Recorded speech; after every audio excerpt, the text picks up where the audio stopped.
Hello friends, welcome to ma'am's teaching. আজকে আমি আবার এসে গেছি তোমাদের কাছে। আমার ভিডিওটা পরপর 4 দিন, আজকে 4th ডে ভয়েস চেঞ্জের ওপর।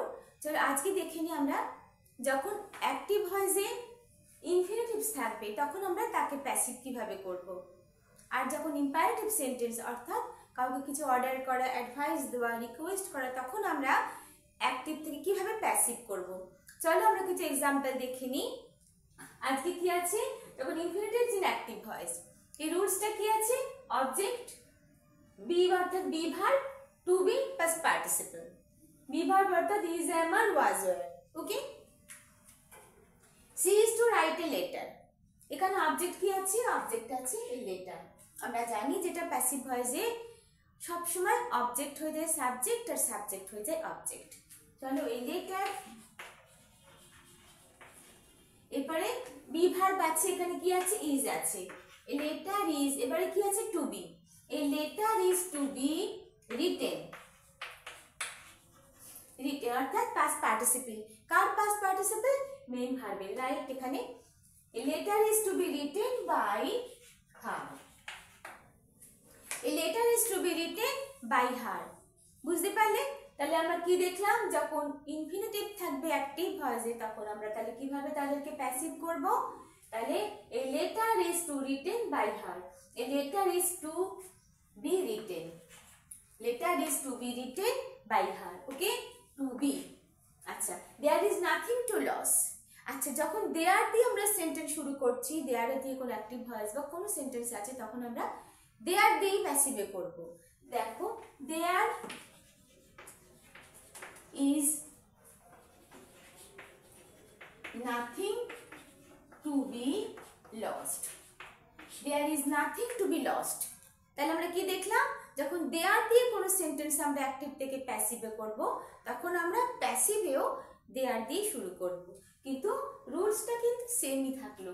There is nothing to be lost. Understood?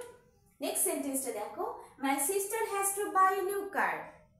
My sister has to buy a new car. Object, a new car has to be bought. A new car has to be bought. A new car has to be bought by my sister.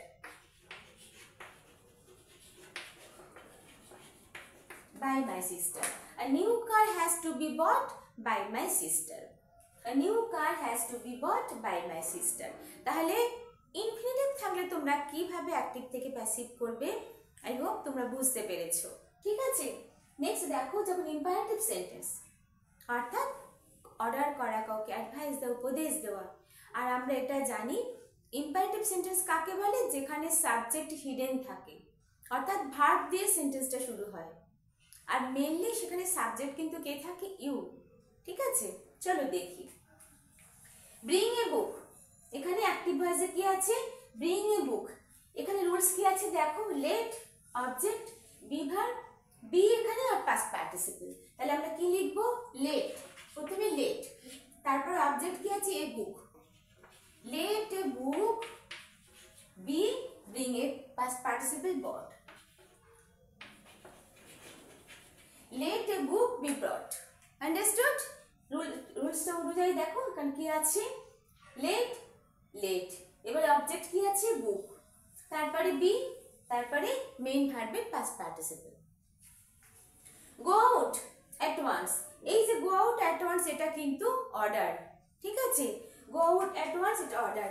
You are order, you are order to go out at once. You are ordered to go out at once. তাহলে আমরা যখন order করছি তখন আমরা কিভাবে শুরু করলাম, you are ordered to go out at once. You are যখন কোনো রিকোয়েস্ট করছি, you are requested. কাউকে আমরা যখন উপদেশ দিচ্ছি, you are advised. চলো দেখে নিই নেক্সট সেন্টেন্সটা, don't stay here. Don't stay here, তাহলে এখানে আমরা কি করব, এটাও কিন্তু অর্ডার। তাহলে আমরা কি লিখবো, প্যাসিভে you are ordered not to stay here. You are ordered not to stay here, এখানে নেগেটিভ আছে ডোন্ট স্টে হেয়ার, তাহলে আমি প্যাসিভে কি লিখবো, you are ordered not to stay here. আশা করি তোমরা বুঝতে পারছো ইম্পারেটিভ সেন্টেন্সকে প্যাসিভ করা খুব ইজি, খুব ইজি। দেখো এখানে কোনো কিছু চেঞ্জেস, এতটাই কিছু চেঞ্জেস নেই, তোমরা বুঝতে পারবে না।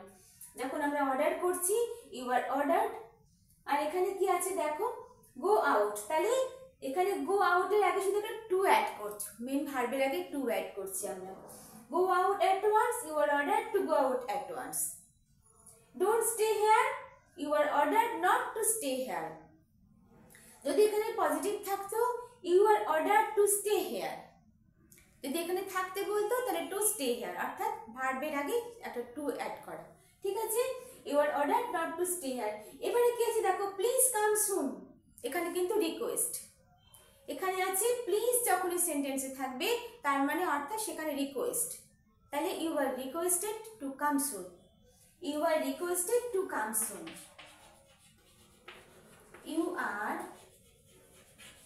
Requested to come soon. তাহলে আশা করি তোমরা বুঝতে পারছো যে ইম্পারেটিভ সেন্টেন্সকে অ্যাক্টিভ থেকে প্যাসিভ করা খুব ইজি, তোমরা বুঝতে পেরেছো। প্রিপেয়ার ফর ওয়ার, এখানে কিন্তু উপদেশ দেওয়া হচ্ছে, অ্যাডভাইস দেওয়া হচ্ছে, ঠিক আছে। প্রিপেয়ার ফর ওয়ার এটা আমি ওখানে দেখাচ্ছি।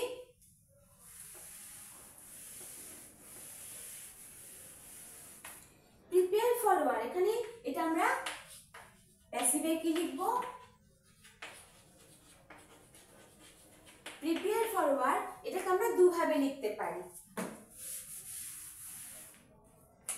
এটাকে আমরা দুভাবে লিখতে পারি। এখানে প্রথমে লিখতে পারো তুমি বি ভার্ব দিয়ে, be prepared, be prepared for war, be prepared for war, এটাও তোমরা লিখতে পারো। আবার তোমরা এভাবে লিখতে পারো you should be, you should be prepared, you should be prepared for war.